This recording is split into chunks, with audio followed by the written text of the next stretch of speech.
Hi, and welcome to another dose of virtual vitamin Z. This is DZS News for the week of February 22nd, 2021. I'm your co-host, Stephen. And I'm your co-host, Claire. And today, again, we're featuring some of our favorite books as we approach March's or National Reading Month. And this week I have Notable Notebooks, which is about scientists and their work. And I have The Power and Promise of Humane Education by Zoe Weil, which is a great introduction to humane education, and I would highly recommend that you all check it out. I've read it and I support that. Stephen, over to you for our first Detroit Zoological Society update for the week. Claire, well, do you ever lose things like maybe your keys or maybe a membership card? I have great news for you. Starting on March 1st, 2021, DZS membership cards are going digital, which means that you don't have to worry about losing them anymore because they're going to be living on your phone. And aside from giving those of us who are a little bit forgetful an easier time of getting to the Detroit Zoo, one really great thing about this is that it's a step in our green journey towards being more sustainable. Because if you think about it, plastic membership cards, especially ones that get replaced year after year after year, those are going to stay around for a really long time. They're not going to biodegrade. And so by going to a digital membership card, we're able to minimize our impacts on the environment. And it's pretty exciting. I like both of the features there that you've mentioned, not losing things. So I usually have my phone pretty close as I'm juggling children and other things to get places, but also to join on the green journey. I think this is a great update. Yeah, and if you have any questions about it, you can go to the Detroit Zoo's website at detroitzoo.org, and right on that homepage, we have a banner that has a link to some frequently asked questions so that you can make sure that not only are you going to be participating in our green journey with us, but also you'll be able to seamlessly transition from a physical to a digital membership card. So enjoy. Looking forward to it. All right, so some updates on Solaire's habitat. We are getting close, Stephen. We're in like the final stretch here of making sure that this habitat is ready to go for Solaire to move back into. So yesterday I stopped by the Holden Reptile Conservation Center and I met with Jeff, our curator of reptiles, and they have been really busy planting this week. You can see that they've planted the whole upper portion of the habitat above the warming rock where Solaire can hang out and spend his time warming up underneath those heat lamps. An entire thing has been planted. It looks amazing. There's some really large trees that have been planted by that brand new front window. And just a reminder, all that glass on that front window is bird collision safe. So it has little dots built into the glass to make sure that birds that are flying by outside of the habitat don't bump into the glass and harm themselves. You can also see that there's a huge pile of sand here. Sand is the final step. That's the final layer of substrate that they'll be putting over everything before Solaire can move in. They've just been doing a phenomenal job of greening this place up and really making it look like it's been there forever rather than a brand new habitat. So again, we are in the home stretch, and when Solaire is released back into that habitat space, we've been promised that we'll have access to take some videos that we'll be able to share with everybody. It's been a long journey, but one that was very well worth it. We're really excited about this. Looking at these photos, I'm just getting so excited for Solaire because looking at this really, it looks like a natural habitat. And I realized that a lot of work went into making it look this way, but it looks incredible. And I'm so excited to see Solaire enjoy all of these features. I have to say, the Holden Reptile Conservation Center team has been doing a phenomenal job on reworking many of the habitats in that space to make them look very naturalistic, to make sure they're meeting the needs of the animals who live there in our care. So I can't wait for that building to reopen for the public so everybody can see all the work that they've been doing. Definitely. Stephen, back to you for Gorillas on the Line. So as we mentioned last week, Gorillas on the Line, the campaign is ongoing. Now, if you're not familiar with Gorillas on the Line, it is a campaign in which we are working with other AZA zoos to collect used cell phones and then take them to a organization that will either refurbish them or recycle them. And the reason for this is that cell phones have a material in them called coltan, which is mined in gorillas' habitats in Africa. And this mining can have a really significant and unfortunately negative impact on gorilla populations there. So the more that we're able to reuse this material, the better for gorillas and the better for the ecosystems too. So to participate, all you have to do is collect old cell phones and then bring them to the Detroit Zoo to drop them off. You can also tell your family and friends and colleagues about this and encourage them. We actually have schools and workplaces volunteering to collect these themselves, and then they'll be sending them to us to even further impact in a positive way the campaign. So definitely look into this. Definitely find those cell phones and let other people know about it. Yeah, having the community support has really upped our numbers, which ultimately helps gorillas in the wild. So thank you to all of our community members who have supported this initiative, and thank you for all the work and time that you've put into it. A reminder to all of our members or folks who are looking to be members, not only are you going digital in the next month, but you still have early mornings on Saturdays and Sundays from 9 to 10 is our members only time where you can come out and enjoy the zoo. So another perk of your membership, besides saving the earth by going green and getting to come out and visit all of the animals and habitats here. So come on out. Next weekend looks like the weather might be a little bit warmer. So we're excited to see our members early in the morning. Stephen, back to you for the Humane Tip of the Month. Yeah, so this week we have a double feature of Humane Education. First of all, it is the Humane Tip of the Month. So let's go ahead and check that out. Having empathy for other animals is an important part of being a humane individual because the better we're able to understand how other animals experience the world, the better we're able to take actions that will do the most good and the least harm for them. Empathy may seem like a personality trait that people either have or don't have, but it's actually a skill that can be developed over time. A recent study found 6 best practices in developing empathy: framing, modeling, increasing knowledge, providing experiences, practice, and activating imagination. Let's focus in on one of these best practices: activating imagination. By using our imagination to understand how animals experience the world, we can strengthen our empathy. And one great way to do this is through storytelling. By reading, listening to, and even writing stories about animals, especially those told from the animals' perspectives, we can gain a better understanding of how they experience the world. So this month, we encourage you to strengthen your empathy for other animals by visiting a local library and finding a book that tells a story about an animal from their perspective. Have fun.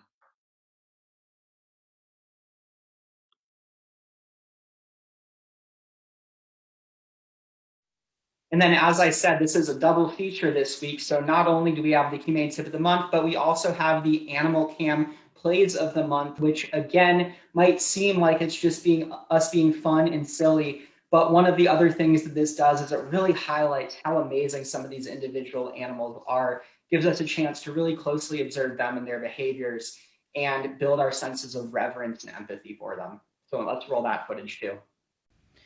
All right, here we go. It's the Animal Cam Plays of the Month.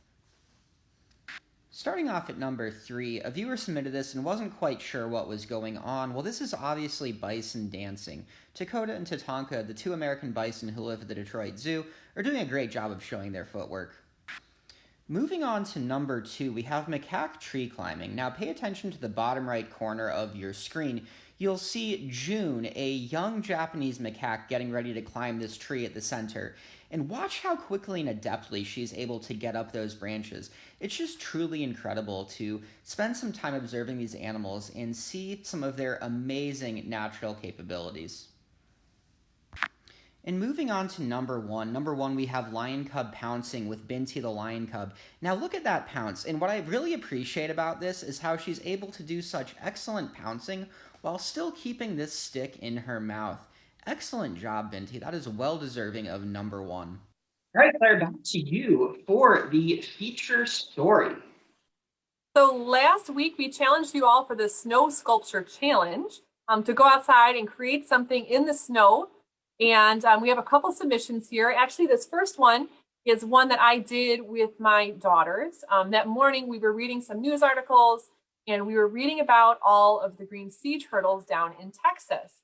and how that cold snap that they've had down there has made a lot of them need rescuing. And there's been a ton of different organizations that have been going down, rescuing the green sea turtles who can't survive in these types of temperatures. They just kind of go dormant and they can't survive how they need to. So inspired by that, we actually looked up some inspiration online. We found a sand sculpture and decided to mimic that since the snow is a little bit too cold for packing. But we made a giant sea turtle out on our lawn, and we put him next to the only green thing that is in our lawn. That was my daughter's request. So he's hanging out right next to that little pine tree. And then he was a little hard to see when he was just snow. So we went inside and we got some green food coloring and put it in a water bottle and sprayed it all over him. So you can kind of actually see our green sea turtle who's hanging out next to our green pine tree. But just a reminder that as our climate continues to change across the world, that it is impacting not only humans, but many animals, including the green sea turtles who were impacted by this unprecedented cold snap down in Texas. There's opportunities for all of us to contribute on community levels to ensure that we're doing things that help combat climate change, such as eating a more plant-based diet, reducing the amount of travel that we do, even conserving energy. All of these are small things that can make a big difference when we all do them together. First of all, I love the sculpture itself. When I saw the picture, I was just, it's so, it looks pretty clearly like a sea turtle meat, and it's so large, it really well done, you and your daughters. And then also, I just love how he uses this as an opportunity to raise awareness about the impacts of climate change on non-humans. And, I love those ideas for how we can work together to mitigate those impacts.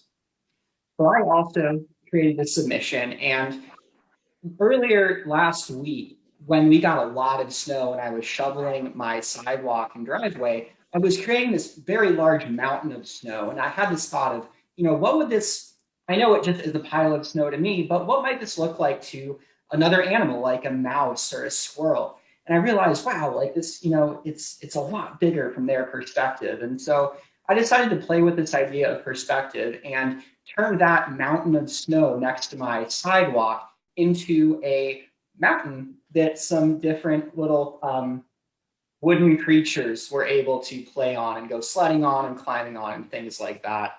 So for me, it was about getting people who walk by to start thinking about what the world looks like from different perspectives and maybe help them build some empathy for those animals who share their environment, who perceive and understand the world in a much different way. Stephen, I love it. I love that taking perspective. That's something that we do as educators quite a bit.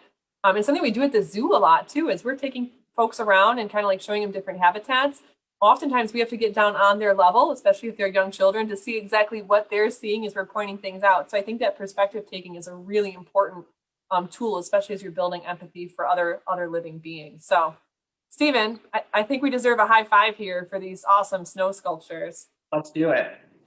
All right, let's jump into our virtual education program preview for the week. A huge shout out to T-Mobile for sponsoring all of our education programs on Facebook this week. We appreciate your support with companies like yours who are supporting the things that the DZS does. You make all of this possible. So thank you again for supporting our Facebook presentations this week. And as always, we're starting off the week at 11 a.m. on Monday morning with DZS News, and you're here now. Then next up, February 23rd, Tuesday, Wildlife Adventure Stories, Why Vultures Don't Hunt. On Wednesday, we'll be featuring Charles Henry Turner for Celebrating Science. I'm going to make sure to tune on this one and learn a little bit more about Charles Turner. And then Thursday, Green Journey, we're going to be talking about winter seed sowing and how you can get started with a garden even when there's still snow on the ground. I have to say, I was jealous of Solaire's green space when I went to go visit, because I could use a little bit more green. Yeah. And, well, you do have that tree in your front yard or backyard, right? Well, it snowed again, so it's just like this big mound now. So I have to like scooch down and see if he's still there. Oh, yeah. Okay. On Friday, we'll be wrapping up the week with our last episode of The Birds and the Bees, and they'll be focusing on bee macro photography. You guys have to tune in for this. I've seen some of these art shows down at the Belle Isle Nature Center. They're amazing photographs. So please tune in on Friday to check that out. Speaking of perspective taking, this is a really amazing way of seeing the world from the perspective of some very, very, very small animals. And like Claire said, it's just incredible. So we wanted to also feature some of our other educational offerings, like the Belle Isle Nature Center's virtual backyard. By going to the Belle Isle Nature Center's website, you can check out video lessons, quick tips, things like that to learn more about the green spaces that are right there in your neighborhood. And a reminder to all of our educators out there, both in the classroom and homeschool parents, we have a large selection of offerings available at DetroitZoo.org. Click on the education tab, share this with educators that you know. We would love to see your students and your classroom. So please check that out, all the opportunities that are there. Claire, I think we're getting some breaking news. We're getting a winter weather report. Well, that's interesting. We haven't had a weather report now in a little while. So earlier this week, we got quite a bit of snow. And in order to measure how much snow we were getting, I borrowed a snow measuring tool from a friend. So thank you, Lynn, for your flamingo friend. So I put the flamingo out before that big snowstorm that we had earlier last week. And I was interested to see if we were going to get a full mingo of snow. And it turns out we only got a half mingo. But it was still funny to shovel. So Lynn, thank you for your flamingo friend. Flamingo friend is a-okay. He's been dug out and is enjoying the garden space now that he's been rescued from the snow. I think what a lot of people want to know is a little bit about the scale here. Now, is this a life size or to scale flamingo friend? I would say this flamingo friend was about an adolescent size flamingo. Okay. Not near as close as a Chilean or a greater African flamingo. So yeah, but still a good Still a tool. lot of snow. Yes, still a lot of snow, especially when you're shoveling it. All right. Well, that is all for this week's DZS News. Thanks so much for joining us. And as always, stay healthy, Detroit.